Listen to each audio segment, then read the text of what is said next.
اچھا، اسی میں ایک نقطہ اور بھی ہے، آپ کو یہ سوال اس کا سامنا کرنا پڑے گا جب بھی آپ اسلامی نظام کی بات کریں گے۔ آپ سے اگر کوئی سوال نہیں بھی کرتا تو اس کے دل میں یہ اشکال ضرور ہوگا کہ بھائی نماز پھر وہابیوں کے طریقے پہ پڑھیں گے، بریلویوں کے طریقے پہ پڑھیں گے، کس کے طریقے پہ پڑھیں گے؟ حنفیوں کے طریقے پہ پڑھیں گے، کیسے پڑھیں گے؟ مختلف جو اختلافی مسائل ہیں ان کا حل کیا ہوگا، اس کو بھی سمجھ لیجئے۔ اس کا حل کیا ہے؟ آج دنیا میں امریکہ جیسا ملک ہے، اس میں ہندو بھی رہتے ہیں، مسلمان بھی رہتے ہیں، یہودی بھی رہتے ہیں، عیسائی بھی رہتے ہیں۔ ان کو نکاح، طلاق، اپنے جو بھی مراسم عبودیت ہیں، عقیدہ، اس سب کی آزادی ہوتی ہے یا نہیں ہوتی؟ البتہ سیاسی نظام، معاشی نظام، سماجی نظام میں نہ کوئی عیسائیت کو پوچھتا ہے، نہ یہودیت کو پوچھتا ہے، نہ اسلام کو پوچھتا ہے، نہ ہندو مت کو پوچھتا ہے، نہ بدھ مت کو پوچھتا ہے، پھر ان کی چھٹی ہو جاتی ہے۔ لیکن انفرادی سطح پر آپ کا عقیدہ کیا ہو، آپ مسلمان رہنا چاہتے ہو، عیسائی رہنا چاہتے ہو، یہودی رہنا چاہتے ہو، آپ کو کھلی چھٹی ہے۔ آپ نے نماز پڑھنی ہے یا پوجا پاٹ کرنی ہے یا کیا کرنا ہے، اس کی بھی چھٹی ہے۔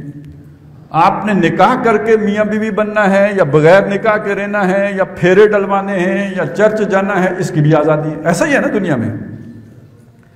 یہی سمجھ لیجئے کہ جو زندگی کے یہ شعبے ہیں، ان شعبوں میں چاروں چار کیا، پانچ کیا، چھ کیا، جتنی فقہ ہیں، ان سب فقہوں کے ماننے والے اپنی اپنی فقہ پر عمل کریں۔ شیعہ اپنے طریقے پہ نماز پڑھیں، سنی اپنے طریقے پہ نماز پڑھیں، حنفی اپنے طریقے پہ پڑھیں، اہل حدیث اپنے طریقے پہ پڑھیں۔ ریاست کو ان باتوں سے کوئی غرض نہیں۔ کوئی رفع یدین والی مسجد بناتا ہے تو وہ بنا لے، کوئی امین بن جہر کرتا ہے تو وہ کرتا رہے، حکومت کو اس سے کوئی لینا دینا نہیں، اسلامی ریاست کا اس سے کوئی کام نہیں۔ نکاح طلاق وہ کیسے ہوگی، وہ ایک مجلس کی 3 جائز ہوں گی کہ نہیں ہوں گی اور کیا ہوگا، یہ لوگوں کا اپنا معاملہ، وہ رجسٹر کرا لیں نکاح کے وقت کہ ہمیں جو ہے وہ فقہ حنفی ڈیل کرے گی یا سلفی فقہ ڈیل کرے گی۔ لیکن ملک کا سیاسی نظام کیا ہو، ملک کا معاشی نظام کیا ہو، ملک کا سماجی نظام کیا ہو، اس کے لیے اصول ہوگا قرآن و سنت۔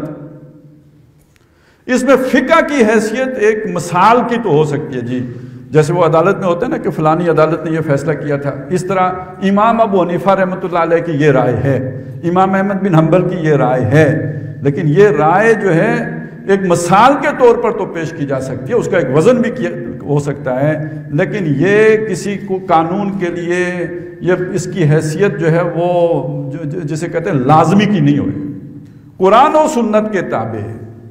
اصول یہ ہوگا ریاست کی سطح پہ، سیاسی نظام، معاشی نظام، سماجی نظام کے لیے۔